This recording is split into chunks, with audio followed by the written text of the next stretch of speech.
In part one of The Seventh Day, Hal Holbrook and guest experts faced the issues of origins. Are we the unplanned and accidental result of evolution through natural selection? Or are we the handiwork of a supreme being? Do we owe our existence to the Aztec or Babylonian gods? Or to some alien creatures from outer space? What is the truth about our origin? When was our universe born? How did the stars find their places? Science can talk about how the universe behaves, how things take place within the universe. It cannot explain why something exists rather than nothing. By the word of the Lord were the heavens made, and all the host of them by the breath of his mouth. And on the seventh day God ended his work which he had made, and he rested on the seventh day. God creates the entire world in 6 days, and then he rests on the Sabbath. The Sabbath is, though, a creation in and of itself, because what it does is put the rest of the 6 days in perspective. The commandment to observe the Sabbath every seventh day, the longest of all the 10 commandments, was preserved with the other 9 on stone tablets and placed in the Ark of the Covenant. Individuals today are in great need of finding a sanctuary in time, which is what the Sabbath is. Pope John Paul II, in his apostolic letter Dies Domini, suggests that the Sabbath recalls that the universe and history belong to God. In more than 100 ancient and modern languages, the seventh day of the week was named Sabbath, or its equivalent. As we increase our knowledge of the past, as we unravel its mysteries, the outlines of our history become more and more distinct.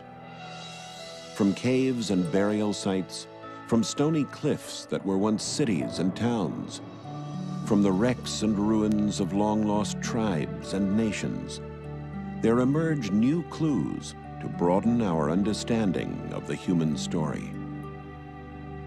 From the records of extinct civilizations and societies, and from the volumes of ancient literature, archaeologists are continually adding to the picture. There is a day that sets the weekly structure of time and binds the human family to its beginnings, the seventh-day Sabbath that links us to the Creator. And now, part 2 of the seventh day, revelations from the lost pages of history.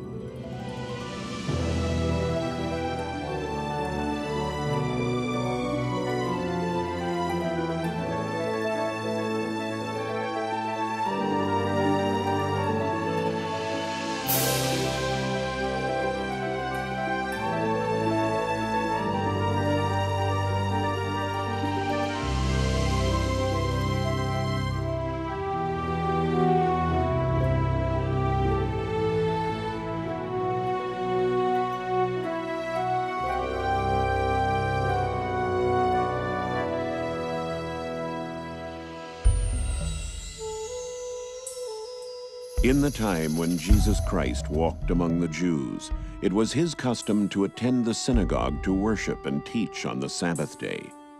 And the eyes of the religious leaders were continually upon him.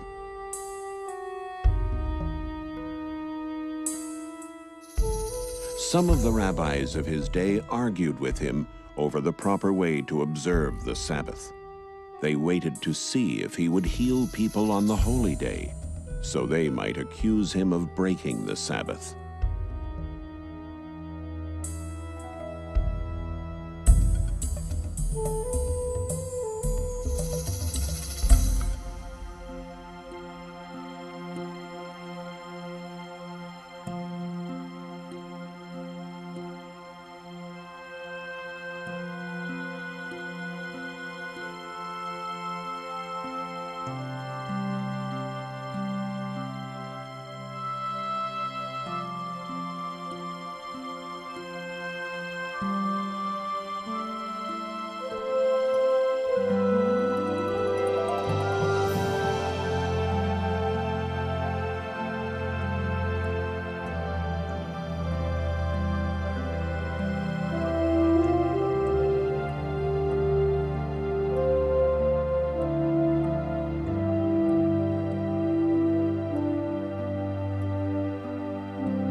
Hello, I'm Hal Holbrook. Welcome to part 2 of the 7th day, Revelations from the Lost Pages of History.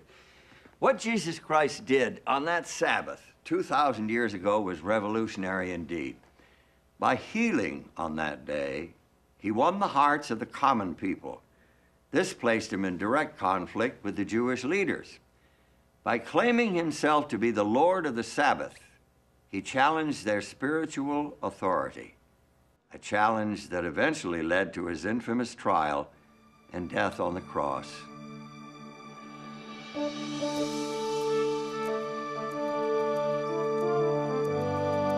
Jesus was born in Bethlehem, an insignificant town in the region of Judea during the reign of Caesar Augustus, the first great Roman emperor. At that time, the Roman Empire held within its borders scores, if not hundreds, of religions and cults. From Zoroastrianism in Persia to the mystery cults of Greece to the Druidism of Celtic Britain. Secret initiations and fertility rites were common, and so was belief in astrology. The Romans themselves admired the religion and culture of Greece. They adopted Greek gods and blended them into their own religions. The result was a mixture of ancestor worship, emperor worship, and sun worship, a religion that included not one god, but many.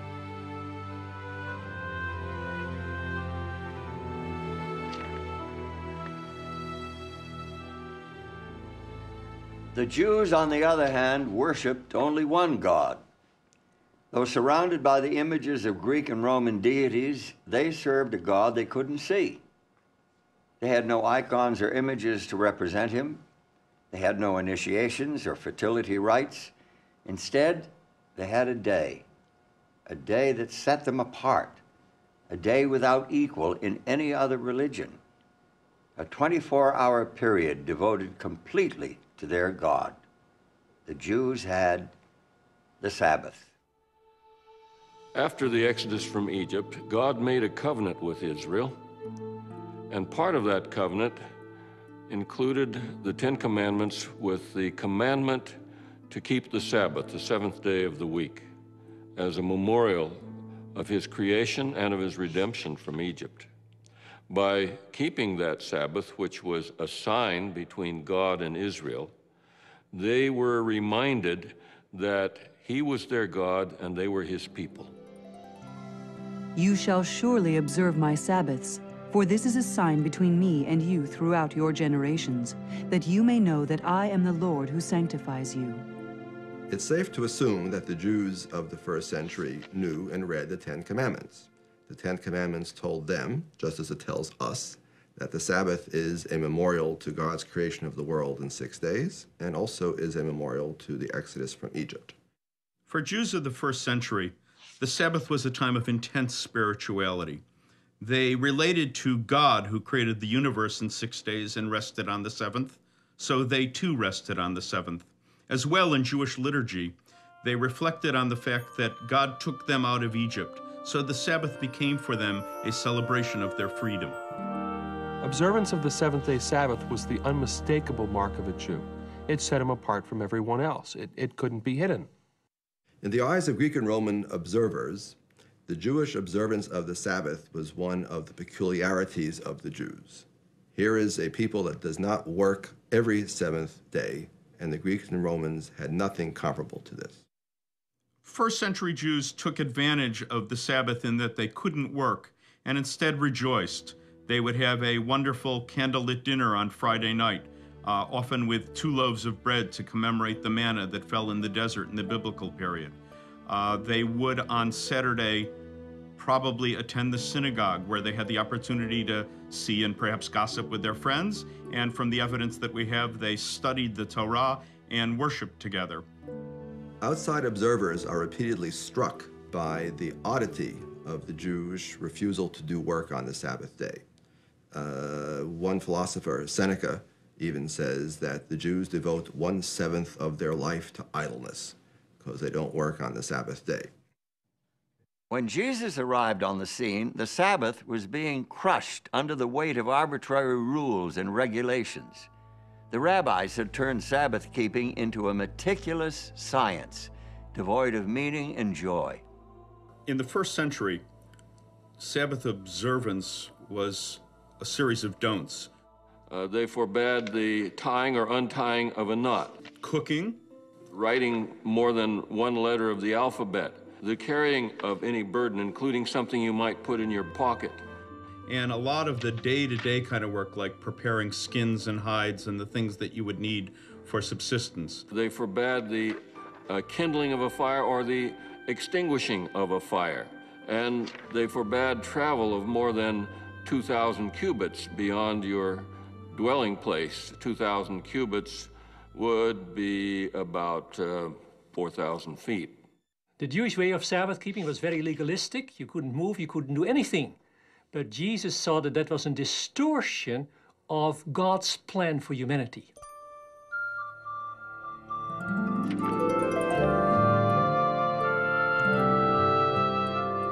By healing the man with the withered hand, Jesus showed the true spirit of the Sabbath. He rejected the rabbis' rules. He kept the Sabbath as taught in the ancient Hebrew scriptures. According to the Gospel of Luke, it was Jesus' custom to go into the synagogue and worship on the Sabbath day. He did keep the Sabbath, but he did not keep it according to the rules laid down by the Pharisees. In fact, he said the Sabbath was made for man and not man for the Sabbath. Whereas the Pharisees had said that the Sabbath was made only for Israel, and in fact, Israel was made for the Sabbath so that the Lord would have someone on earth to keep the Sabbath. When Jesus declared that the Sabbath was made for man, he was teaching a radical, disturbing concept. No wonder he provoked such strong opposition from the Jewish leaders.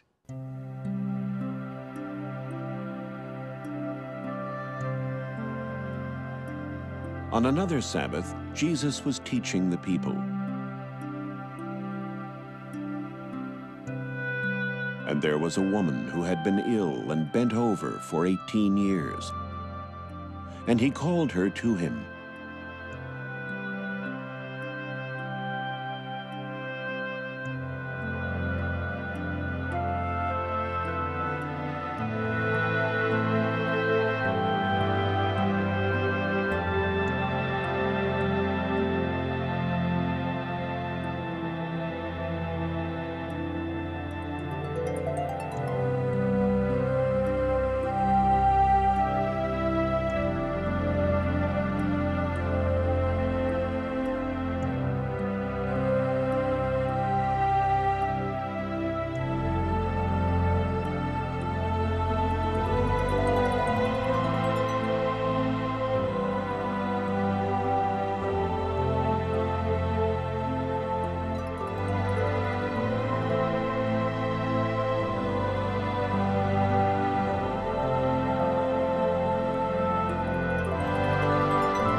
Religious leaders were angry with Jesus for healing on the Sabbath, and they continued to conspire against him.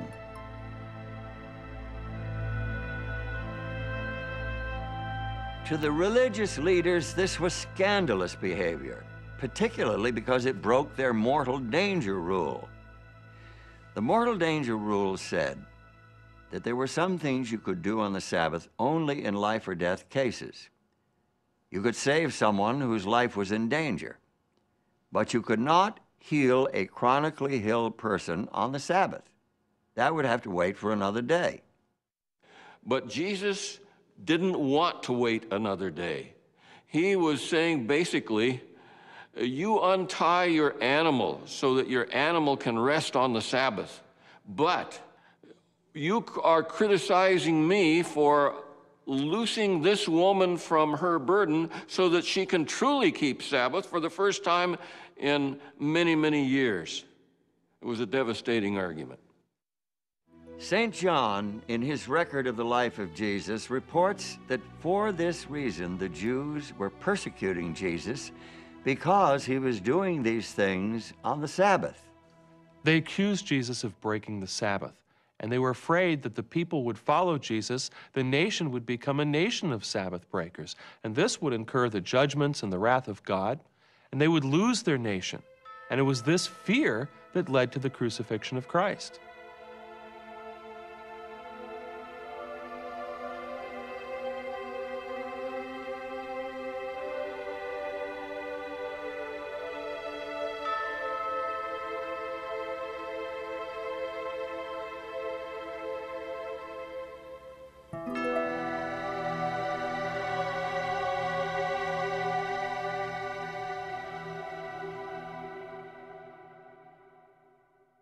Some have suggested that the Sabbath of the Ten Commandments lost its significance with the life and death of Jesus, that somehow he did away with the Sabbath. When he said the Sabbath was made for man and not man for the Sabbath, he could have said the Sabbath was given to Israel and is no longer necessary for people other than Israelites to keep, and maybe not even Israelites. He had all kinds of opportunities to say, the Sabbath isn't important, let's get rid of the Sabbath. But instead, all the controversies that he had with the Pharisees were not about whether the Sabbath should be kept, but how it should be kept. If ever there was a question about how to keep the Sabbath, Jesus gave the answer. The answer was the authority of the sacred scriptures, not following the human laws and traditions. The human had so encrusted the Sabbath, you could hardly see the real thing. Jesus cut through that to the heart of the Sabbath, which is a relationship between a loving creator and people. And so Sabbath, away from the secular activities, could be a day of action, a day of concern for your fellow beings, a day for fellowship, a day to spend more time with God, your family, your neighbors, your friends. Many devout Christians are surprised to learn that their own weekly day of worship is based on church rules and traditions, and not on the sacred scriptures. Some believe the Bible teaches that Jesus purposefully violated the seventh-day Sabbath in order to make way for a new Christian day of worship. This idea lacks both biblical and historical support. Jesus didn't break the Sabbath of the Ten Commandments. What he did was to defy human customs and traditions, and by doing that, he showed what the biblical Sabbath keeping, the true Sabbath keeping, really was. Jesus Christ broke the Sabbath free from the traditions that had made it a rigid formality, and he restored its true purpose as a celebration of man's relationship with his fellow man and with his Creator.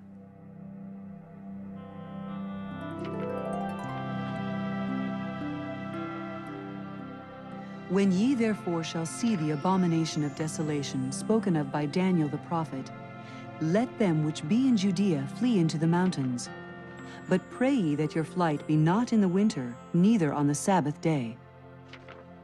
With those words, Jesus pointed to a frightening prediction from the Old Testament prophet Daniel. But why would he tell the people to pray that they wouldn't have to escape on the Sabbath, unless he expected them to still be keeping the Sabbath holy? In the Roman Empire in the year 66, Rome was quite unstable. That's called the year of the 4 emperors, and the first 3 did not die of natural causes. So the Jews, an eastern province of the Roman Empire, thought that this was actually a good time to take advantage of Roman instability to press forward for their own freedom from Roman oppression. The Roman general Vespasian marched against the city in an attempt to quell the uprising. Before the job was done, he became emperor in 69 AD. And his son Titus, another future emperor, took over as general of the army. Titus laid siege to the city, and finally in 70 AD, the Roman army broke through the defenses, ravaged the city, and completely destroyed the temple.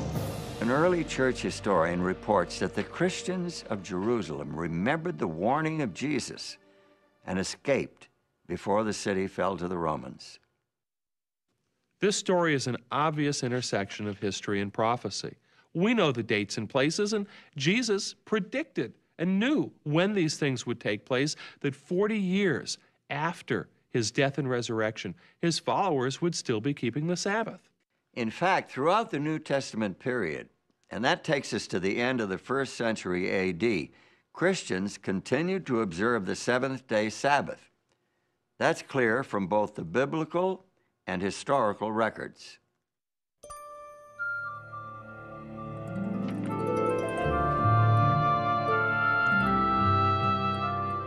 The early Christians saw the relation to Judaism not as a kind of a discontinuity, but as a progression. In fact, their religion was the fulfillment of all the hopes and expectations in the Old Testament. Christians did not see themselves as a new religion. They believed that they were Jews. They were the true Israel. They were the children of Abraham. If they were Gentiles, they were the children of Abraham by faith. One thing that Jews and Christians shared was an idea that God acts in history, that he acted at Sinai, at the Exodus, at creation, and the record of those actions is in the Hebrew Scriptures. The belief in the one God, a personal God, a loving creator in relationship with his creatures, this was at the heart of both Jewish and Christian theology. It was also at the heart of the experience of Sabbath keeping for them as a relationship with a loving creator. But for Christians, the life and death of Christ added a new dimension, a new reason for Sabbath keeping. So then, there remains a Sabbath rest for the people of God. With those words, St. Paul showed that Christian faith took the Sabbath to new heights. With the death and resurrection of Jesus, Christians had a new hope, a hope of deliverance from a world of sin. And the Sabbath, originally the memorial of creation, now also commemorated salvation and the spiritual peace that it brings.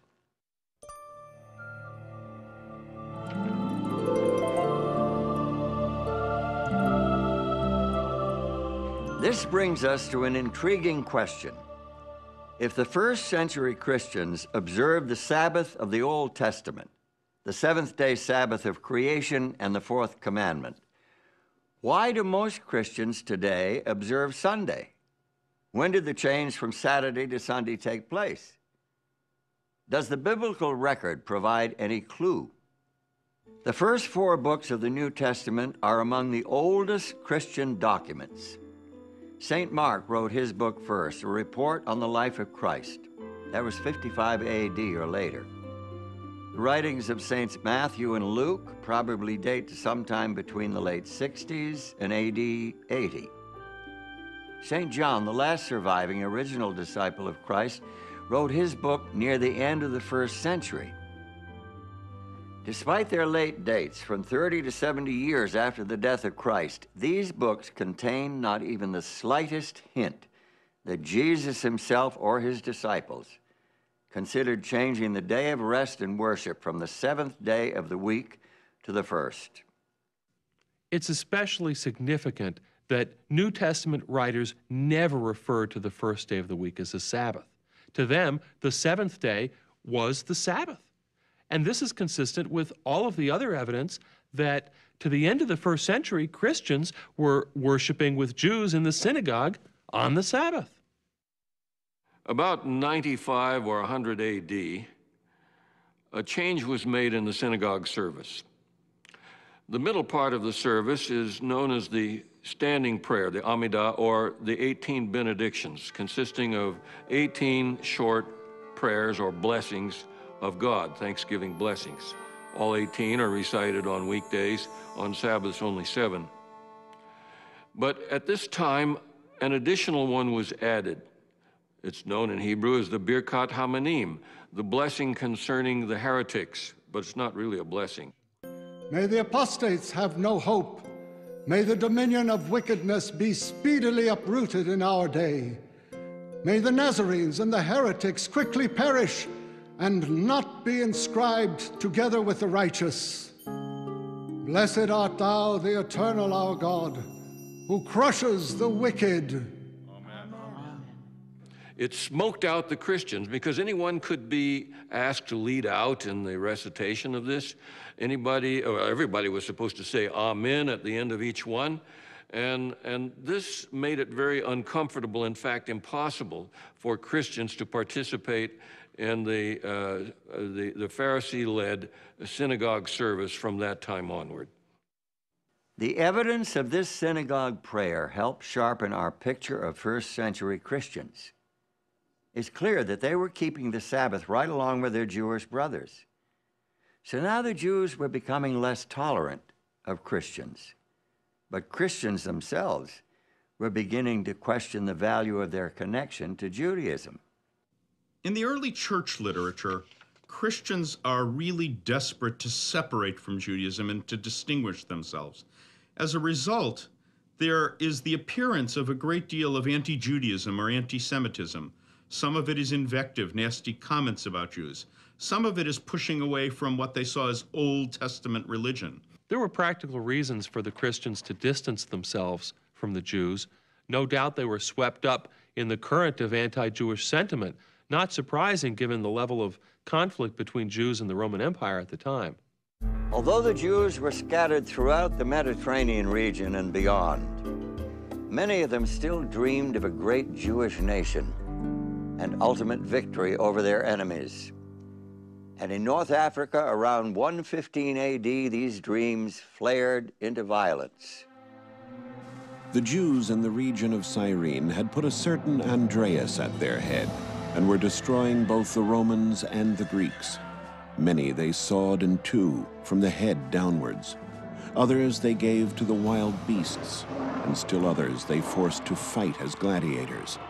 In all, 220,000 persons perished.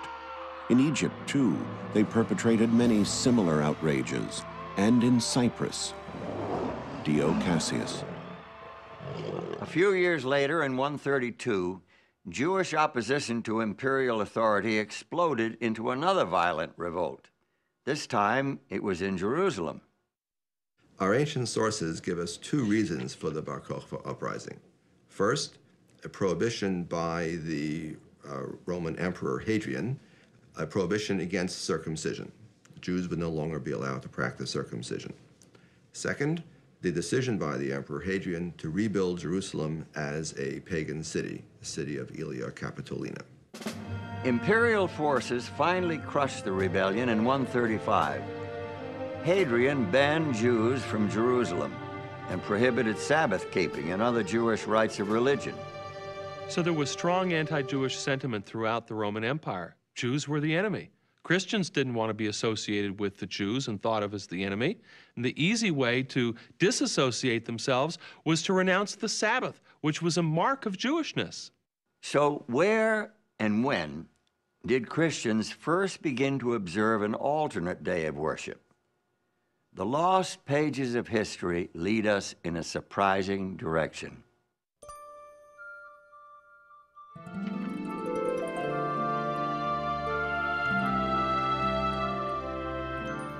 Alexandria, Egypt, founded in 332 BC by Alexander the Great, one of the world's great centers of literature, science, and commerce, a melting pot of religious ideas and classical philosophy. There is solid evidence that Christians in Alexandria were the first to replace Sabbath observance with first day, that is Sunday, worship. This began shortly before 120 AD. One of the first documents that we find pointing to Christian keeping of Sunday is the so-called Epistle of Barnabas. Now, it is not the real Barnabas that we read about in the New Testament in the book of Acts. This is pseudo-Barnabas. It's a pseudepigraphon. It's falsely attributed to him. But it was written apparently by somebody in Alexandria in Egypt, where the tendency was to spiritualize everything. And that's what this Epistle of Barnabas does. It doesn't take anything literally. Barnabas believes that the Hebrew Scriptures is a gift to those who truly understand it, but he thinks the ones who understand it will not take it literally, but will understand it in a metaphorical or spiritual sense. Barnabas claims that he and his followers are observing the 8th day of the week, the day after the Sabbath, obviously Sunday. He condemns Judaism and everything associated with it, including observance of the 7th-day Sabbath. The Barnabas letter is the first evidence of Sunday being promoted as the Christian day of worship. But to find the real heart of the pro-Sunday movement, we have to shift our focus from Alexandria westward to the heart of the Roman Empire. It is in ancient Rome that we find the first description of early Christian Sunday keeping. It comes from Justin Martyr, a convert to the new faith. But Sunday is the day on which we all hold our common assembly, because it is the first day on which God, having wrought a change in the darkness and matter, made the world. And Jesus Christ, our Savior, on the same day, rose from the dead. Early Christian Sunday keepers needed a theological justification for keeping the first day of the week, and they found it in linking the first day to the first day of creation. In doing that, they were denying the authority of Christ, who declared himself to be Lord of the Sabbath, the 7th day of creation week.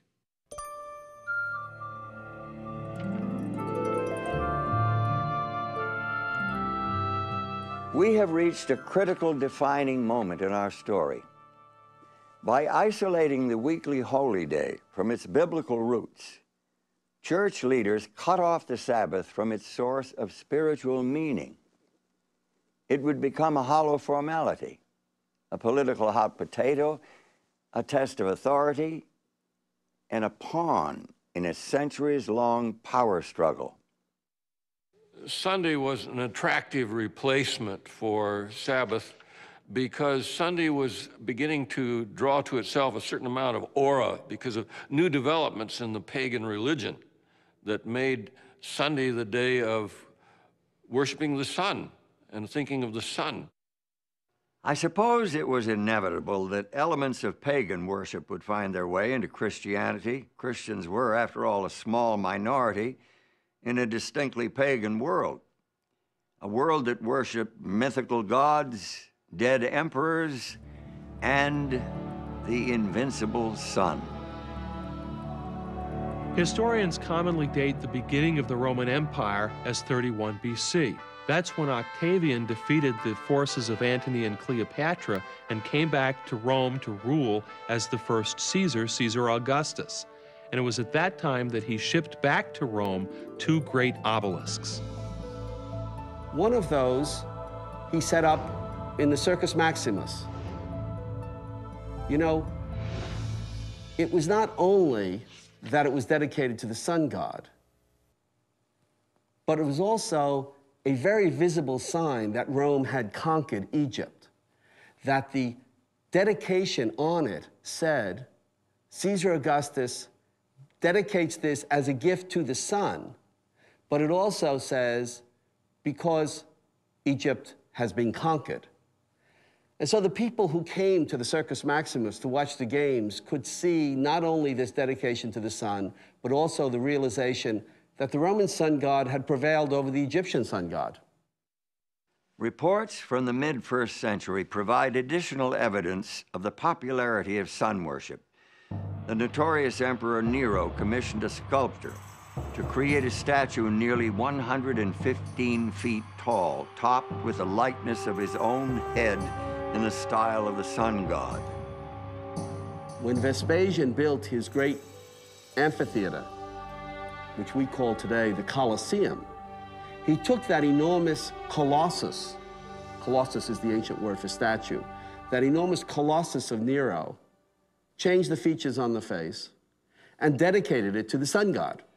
Emperor Elagabalus was so devoted to his eastern sun god that he took the deity's name. He brought his god in the form of a black meteorite all the way from Syria to Rome and adopted an Eastern lifestyle. And so his Eastern dress and his Eastern orgies and his Eastern behavior brought Elagabalus to grief after 4 years. And even though his god was sent back, The black stone was shipped back to Syria. That sun worship continued.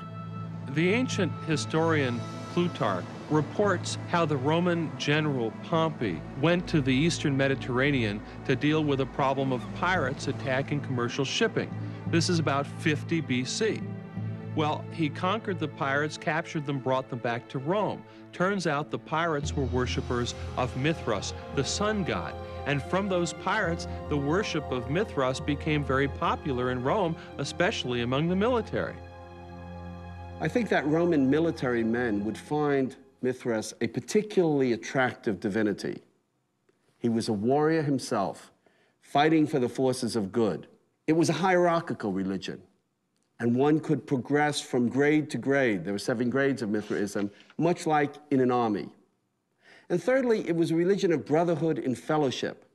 They would meet together not only to worship their god, but to eat a meal in common. We hear about Roman soldiers having come back from the east who pray at dawn, facing the east, facing the sun. And this is when we begin to get in Rome a mention of Deus Sol Invictus. That is to say, the unconquerable sun god. Unconquerable because the night tries to conquer the sun in each 24-hour period. But at dawn, the sun has survived. The sun has vanquished the night. The importance of sun-worshipping cults in the Roman Empire is shown during the reign of Aurelian, who was emperor from 270 to 275 AD. He established a state religion that included the worship of both the emperor and Sol Invictus, the invincible sun. He tried to unify all religions under the sun god. Diocletian, who came to power in 284, was also devoted to the sun god. He maintained Aurelian's principle of a state religion and even declared himself to be a god. Eventually, he ordered the persecution of Christians.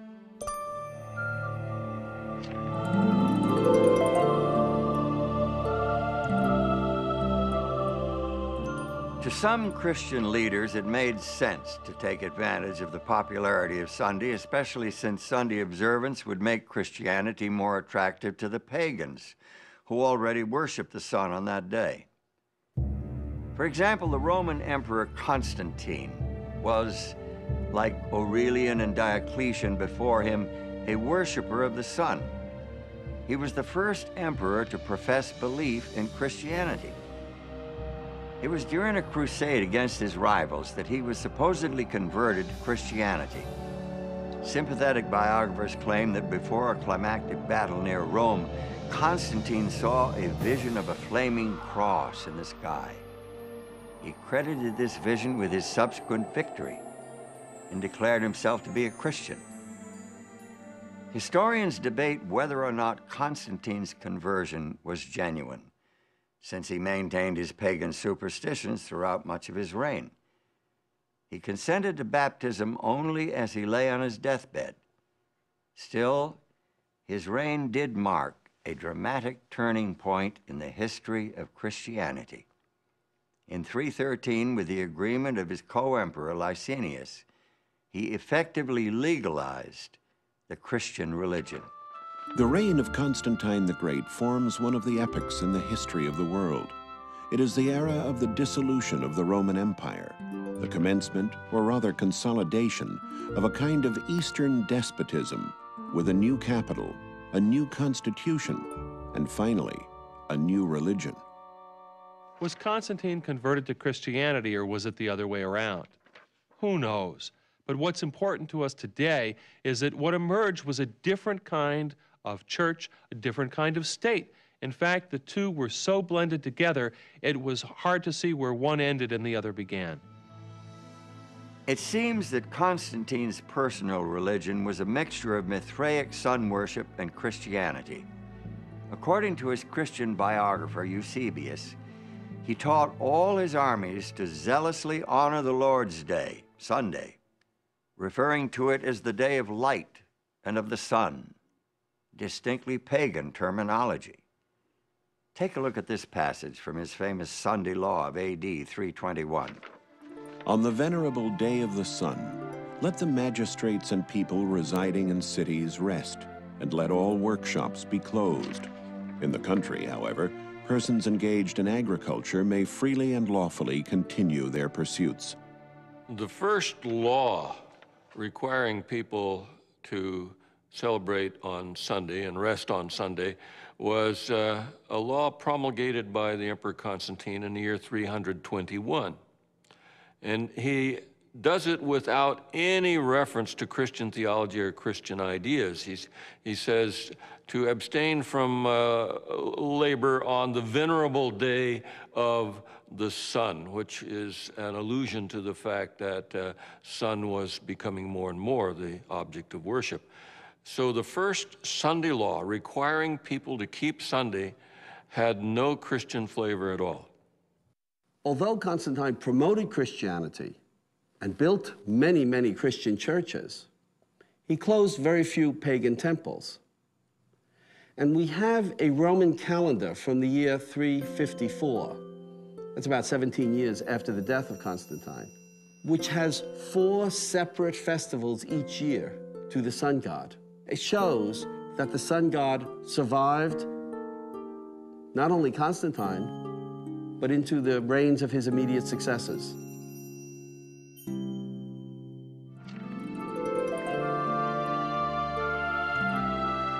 Did Constantine's Sunday law settle the Saturday-Sunday issue? Not according to the records from the ancient city of Laodicea, where church leaders met near the middle of the 4th century. The church council at Laodicea dealt specifically with the issue of what scriptures, if any, should be read at Sabbath services. The Gospels are to be read on the Sabbath, that is, Saturday, with the other scriptures. The fact that the council addressed this issue is irrefutable proof that Christian church members were still attending worship services on the 7th-day Sabbath. Remember, this is more than 300 years after Christ. But there's more. Christians must not Judaize by resting on the Sabbath, but must work on that day, rather honoring the Lord's day, and if they can, resting then as Christians. But if any shall be found to be Judaizers, let them be anathema from Christ. What did the council mean by Judaizers? Judaizers were those Christians who did not work on Sabbath, like the Jews. Church leaders wanted everyone to work on Sabbath and to refrain from work on the first day of the week, which they now called the Lord's Day. And this was consistent with the Sunday law enacted by the Emperor Constantine. In spite of the popularity of sun worship and the Sunday laws of emperors, many Christians continued to worship on the 7th-day Sabbath. In fact, Christian churches that abandoned the Sabbath were in the minority. For although almost all churches throughout the world celebrate the sacred mysteries on the Sabbath of every week, yet the Christians of Alexandria and at Rome, on account of some ancient tradition, have ceased to do this. Without question, Christians were still observing the 7th-day Sabbath clear down in the second half of the 4th century. In spite of theological arguments, anti-Jewish prejudice, and the decree of an emperor, the Sabbath of the Creator was not dead. The succeeding centuries saw the Sabbath at the heart of controversy between popes and patriarchs. The weekly day of rest and worship became a test of church authority and a sign of submission to the sovereignty of a new kind of religious government. It became a major cause of the great rift that divided the Christian church for 900 years. More about that when we return with part 3 of the 7th day.